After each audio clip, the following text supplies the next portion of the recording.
Star Wars animation is back in a little under 2 weeks with the second season of The Bad Batch. Just like we did with Tales of the Jedi a couple of short months ago, we're here to catch you up with everything you need to know before Clone Force 99's next adventure, beginning on January 4th. We'll talk about what we know, what the early spoiler-free reviews are saying, and speculate just a little bit. Before we get started, click the like button down below and let us know what you're hoping to see from The Bad Batch Season 2 down in the comments below. Let's begin with everything we know so far. The Bad Batch Season 2 will premiere on January 4th, 2023 with 2 episodes, then we'll get an episode per week for the next 4 weeks. That brings us to a 2-episode mid-season finale for episodes 7 and 8 on February 8th, followed by another 6 weeks of single episodes, finally concluding with the 2-episode finale on March 29th. The Bad Batch Season 2's 16-episode titles are as follows: Spoils of War, Ruins of War, The Solitary Clone, Faster, Entombed, Tribe, The Clone Conspiracy, Truth and Consequences, Retrieval, Metamorphosis, The Outpost, Pabu, Tipping Point, The Summit, and Plan 99.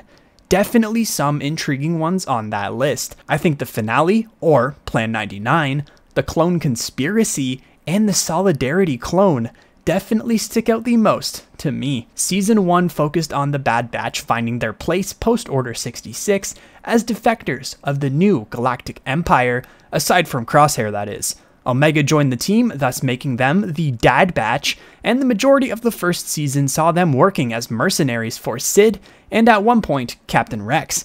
In the finale, they returned to Kamino to rescue Hunter, who had been captured by Crosshair, just as the Empire was destroying the cloning facilities on Kamino. Crosshair was given the opportunity to rejoin Hunter, Tech, Wrecker, Echo, and Omega, but ultimately declined. Disney has dropped 2 trailers at this point, one back at D23 Expo, and the most recent on December 7th. It's definitely possible we see another TV spot or 2, maybe even before this video goes up, but another full-fledged trailer seems unlikely, hence why we're making this video now. But those 2 trailers did give us a lot to look forward to, so let's talk about some of the highlights. The entire team is sporting a new look. It certainly looks to be a lot more kit-bashed and rugged with a little more brown and orange.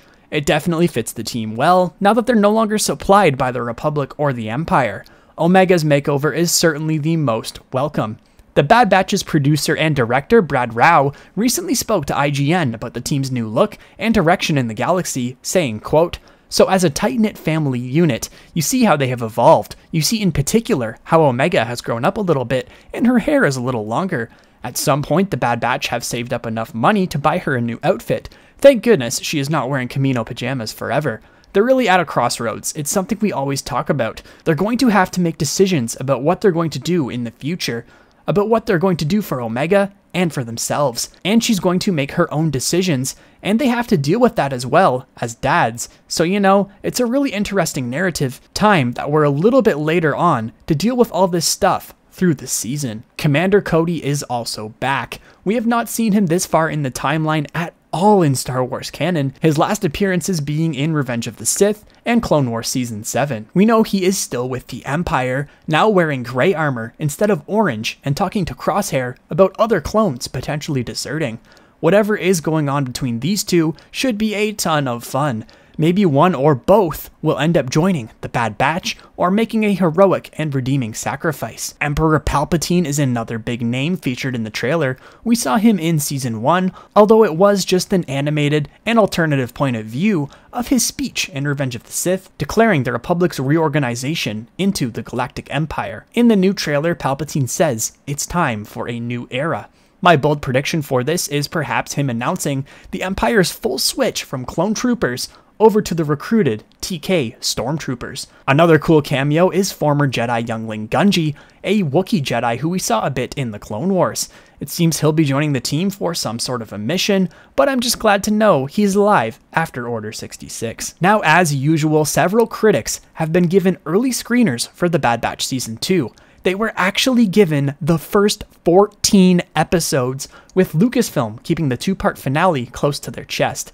Let's take a look at what some of these early reviews have to say about The Bad Batch Season 2. CNET's Sean Keane saw much of the good we saw in Season 1, highlighting what is said to be, quote, pivotal moments in the Star Wars timeline. Discussing films, Jacob Fisher called Season 2 one of the best Star Wars animated seasons yet, talking specifically about the darker parts of the story. Laughing Place also discussed the very dark moments and serious themes in Season 2, noting that it captures the same essence as the last one. Tessa Smith noted that the first 14 episodes have a filler episode thrown in, but praised how good the overall season is. Cinema Blend's Adam Holmes teased some fun times and wild twists, noting how much the series follows up on the Clone Wars in so many ways. The Sky Talkers podcast called the first episode an exciting kickstart to the season, while praising the breathtaking animation. The Direct's own Savannah Saunders saw Lucasfilm's tradition of exploring meaningful, complex themes coming through in animation, celebrating Omega's place as a rising star as well. She also touched on some of the negatives of Season 2, most notably the fact that it doesn't live up to Rebels or the Clone Wars, but I think that was probably to be expected. The Direct's Russ Milheim enjoyed the first part of Season 2 as well, calling it better than the freshman run and highlighting the story for Crosshair and Commander Cody. So what can we take away from this? The animation appears to be up to the usual very high standard. Again, I think that was to be expected from us all. The darker tones certainly have me intrigued. I think aside from a few specific moments with Crosshair and Kamino's destruction, that Season 1 was a little bit on the lighter side. Again, that Crosshair and Cody plot has gotta be what I am the most excited for. Now, let's put those tinfoil hats on and speculate a little bit. My biggest question going into this show has got to be, does the Bad Batch survive, specifically in its entirety? We have yet to get any indication as to a potential third season.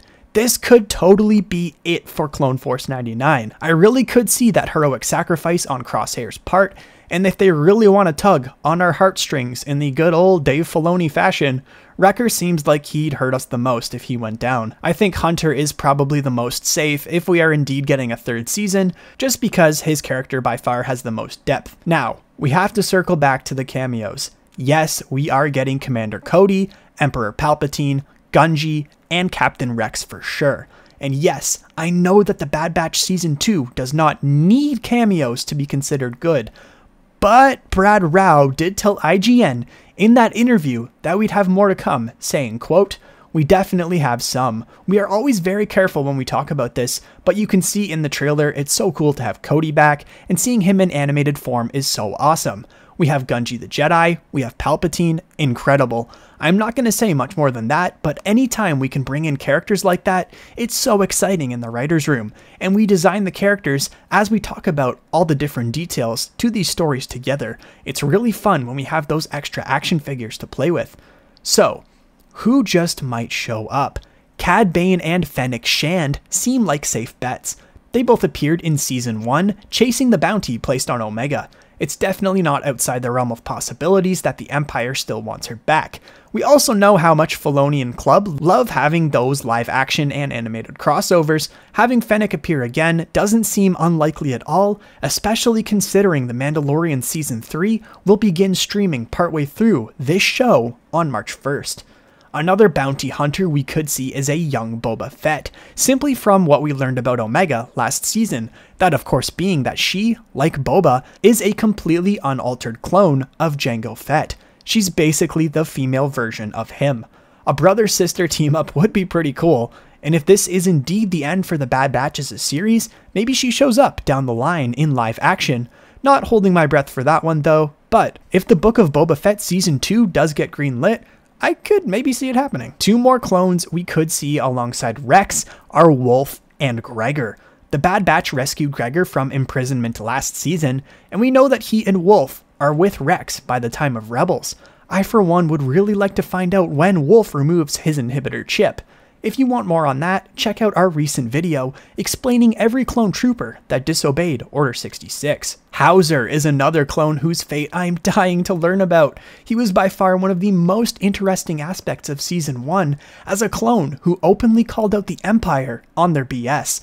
Delta Squad is another group of clones who are entirely possible. There are a couple of shots in that trailer where we see some clone commandos, and we know Scorch was present last season.